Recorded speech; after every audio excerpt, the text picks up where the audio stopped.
Welcome to Global Insights on the Lead, a podcast from New Lines magazine. I'm Kwangu Liwewe. Since the attacks on Israel on October the 7th, 2023, and with the conflict between Israel and Palestine still going strong, tens of thousands of Palestinians have crossed into Egypt through the Rafah border. Gazans now face a choice whether to pay huge fees to gain passage, often illegally, across the border to Egypt, leaving behind everything they have ever known and becoming refugees in the process, or whether to stay and try to survive in an environment the United Nations has described as unlivable. That's the choice facing the family of Abeer Ayyoub. Abeer is a journalist from Gaza who lives in Istanbul, but her family, like so many others from Gaza, has been separated. While some have remained in the north of Gaza, some have fled south and are trying to find safety and stability in these uncertain times, often in environments that are not welcoming. Abeer joined us from Istanbul, and she began by explaining to us her family's current situation. So my family, when I say my family, I mean my parents and my 8 siblings are in the Gaza City, in their homes, actually, because I am from the Gaza City, and my family, everyone is from there. So my family made the hard choice not to evacuate their home, not to go to the south, because it's a large family. My family, as I said, I have 9 siblings. Every one of them is married with children. So we can be more than 30 members. So it meant for us that if they want to evacuate to the south, they would need another building to have them all. So they made the very hard choice to stay in the north. My sister Yasmin, the youngest one, she's married. She evacuated to the south. However, she was with them at the beginning of the war. But she said that she couldn't take the danger in the Gaza City. She couldn't sleep for weeks because of explosives. And however, my parents didn't want her to leave, but she said that she cannot take it. She went to Rafah, and from Rafah, she made crowdfunding. She got some money and she traveled with her husband to Egypt. She has been there for maybe 8 months now. And I have a sister. She's 1 year younger than me. She's in the south because she is married in the south. Faten got her house demolished the 3rd day of the war, and now she's renting in Nusayrat. So it's basically Yasmin and Faten. They are not with the family, but everyone else is in the Gaza City. And you yourself, where are you? I am in Istanbul with my husband and daughter. I left Gaza maybe 9 years ago because I always thought that such days would come. Of course, I lived hard days back in the days when I was in Gaza, but I decided that if I want to get married and have children, it should be outside Gaza. So I made that choice. I left before I got married. It was not easy for a single woman in Gaza to decide just to leave. I left to Europe at the beginning and then to Jordan to resume my studies. And then I got married and moved to Istanbul. But I was in Gaza 3 months before the war. I was visiting. Now, there are widespread reports of huge bribes needing to be paid to smugglers or officials. This is in order for people to cross the border from Gaza into Egypt, where your sister has gone. Is this something your family experienced? She paid $10,000 for 2 people to cross, like $5,000 each for an Egyptian company. But not everyone in Gaza could afford this number. So I'd say that hundreds left, maybe thousands. I'm sure of that. Before the Rafah border was totally closed after the Rafah operation earlier in May. But it was Yasmin, and it was only because we could make the crowd funding campaign work. It was me who helped her to spread the word, to tell friends if they can donate. Otherwise, she could not have made it.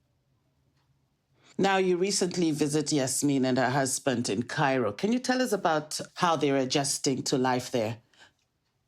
It's not easy, I'd say. One good thing about Yasmin's life is that she doesn't have children. That made it easier for her because she doesn't have to deal with the struggle of sending her children to a school, because Palestinians in Egypt cannot send their children to schools if they don't have residency permits, and they don't have residency permits. They are allowed to stay there only for a month and a half. So anytime after that, they are illegal there. So everyone I know is staying in Egypt illegally. It doesn't mean that they would be deported anywhere, but it means that they cannot get any public services such as health, education, etc.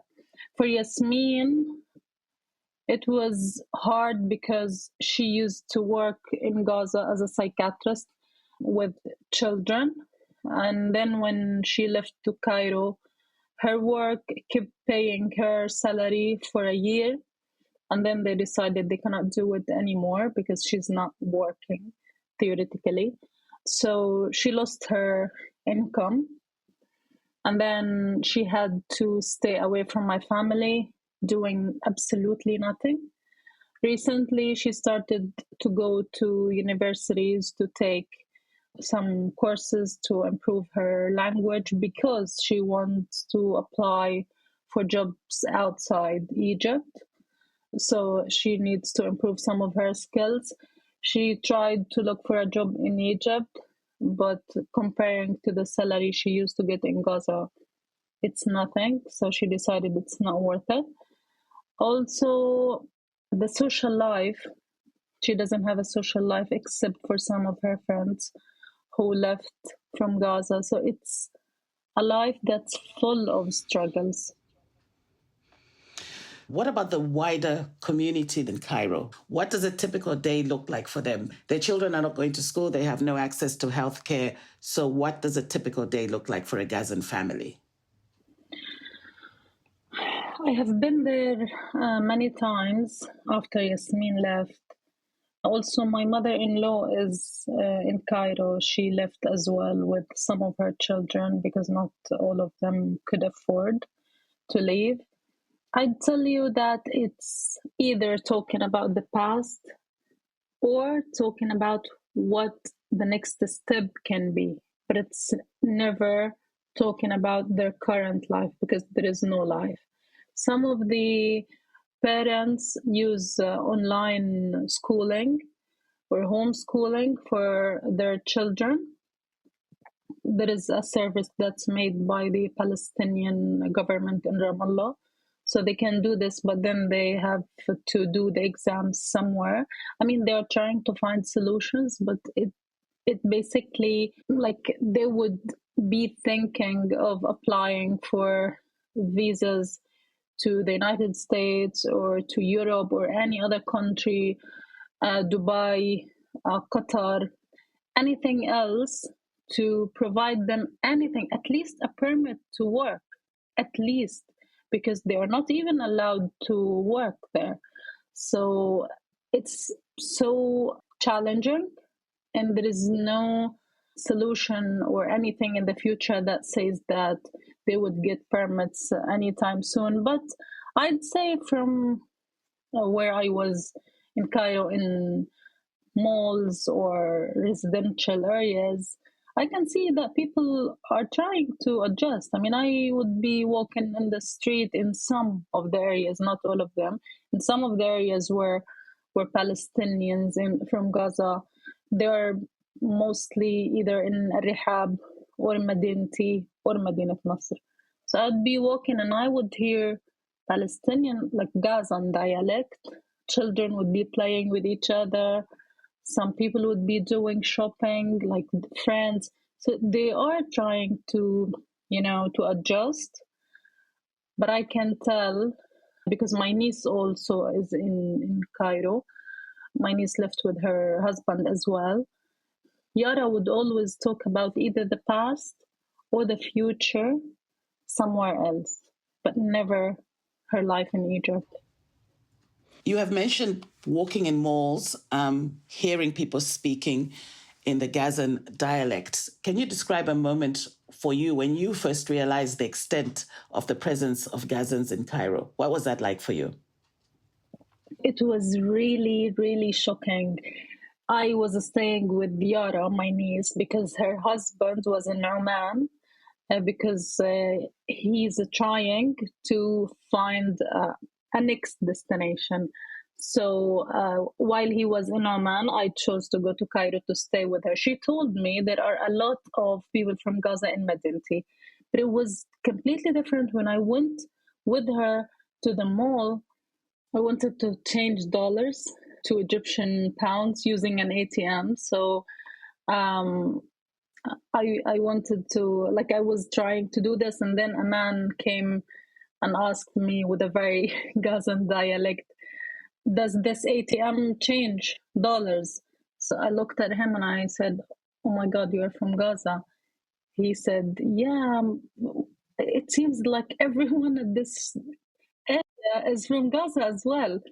And then I went to the shopping center inside, and I didn't stop saying hi, hi. Like in 5 minutes, I would say hi 2 times to two different people, and it's people that I haven't met in years, like my primary school colleagues, people like I haven't seen really from a long time.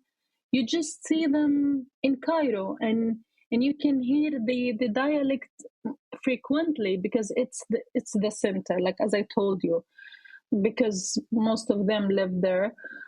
It's maybe it's good for them to have a community, but at the same time, when they meet, and I have been in gatherings, they only talk about war, their memories there in Gaza, and who else was left, because not every one of them managed to get their relatives, their parents. Sometimes it's only the daughters, for example, with their husbands, like my sister Yasmin, but not their family. So it would be divided. It's not a happy atmosphere at all. I mean, now that you've seen firsthand what's happening to the Gazans living in the same Cairo neighborhood, what does home and identity and belonging mean to you?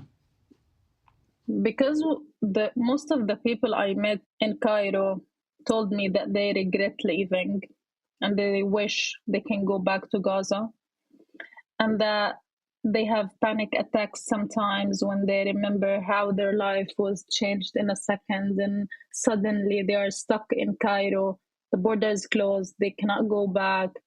It's it's a case of you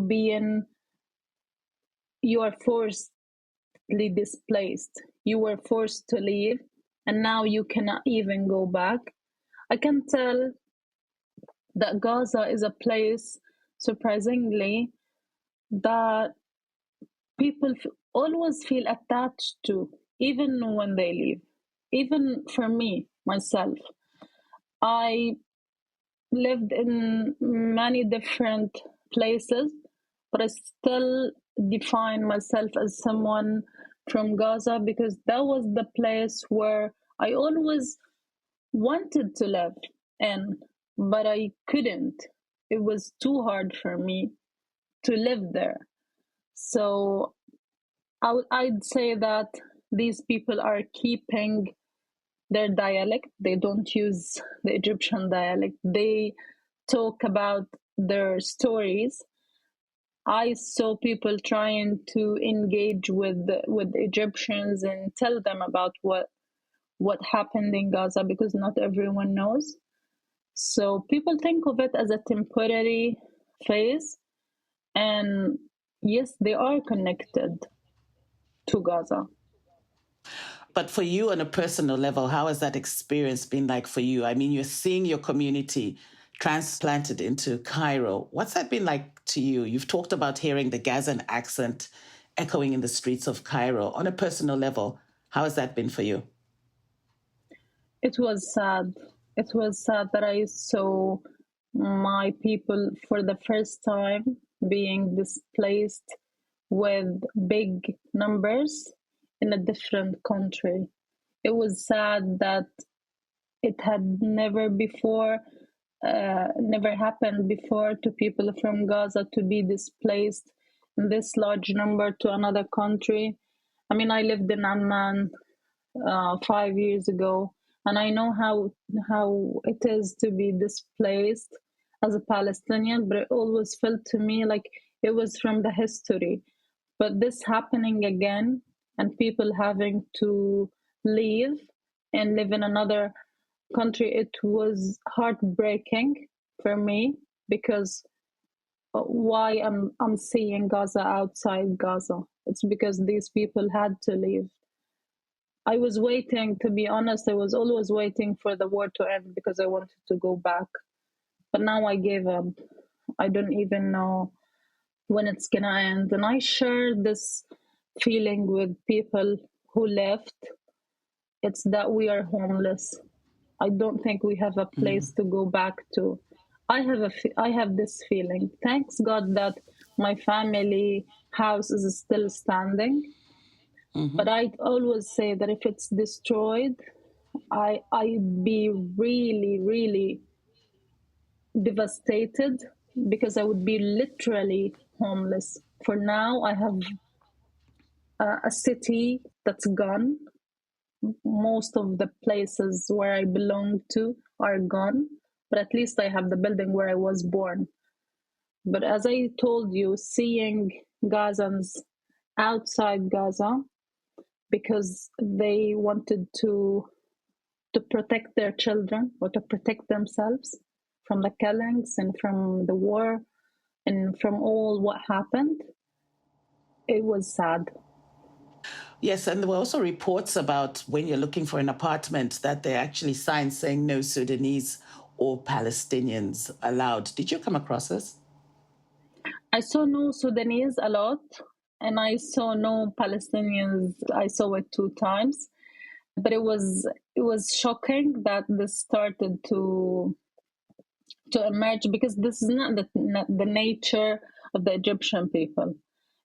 Maybe it's the landlords. Maybe they want to keep some areas exclusively Egyptian.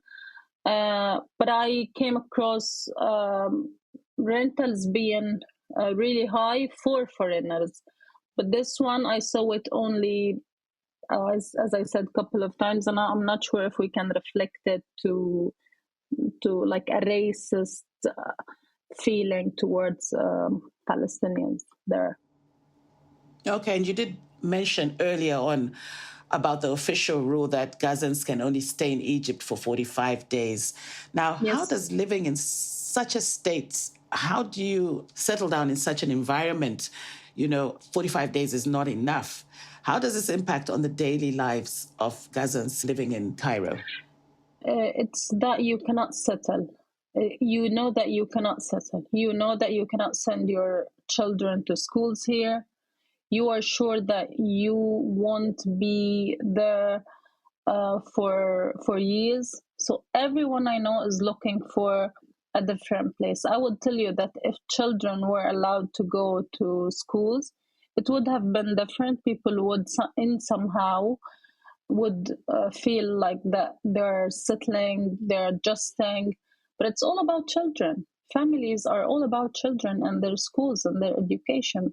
The only families I know that are not finding it very challenging, it's either couples with no children or elderlies with children who graduated already. But other than this, I imagine myself being in Cairo, not being able to send my 4-year-old daughter to school. I wouldn't stay there for a minute. I mean, it's her education. It's the most important thing. Now, you're living in Istanbul with your husband. How has this shaped your view of safety and hope when you make comparisons with what's happening in Cairo? It's still challenging where I am. My daughter can go to school, but she can go to a private one where we pay hundreds of dollars each month for her preschool. So it's still challenging. but I'm adjusting. I mean, I'm trying to. I'd say that everyone who left Gaza have their own challenges. It's never easy for anyone. I woke up this morning today thinking that if Gaza was safe, I would have never left it because my life outside is so challenging. It's full of applying for residency permits, it's full of work. You're having to afford a lot of things. You have to sometimes send money to your relatives in Gaza.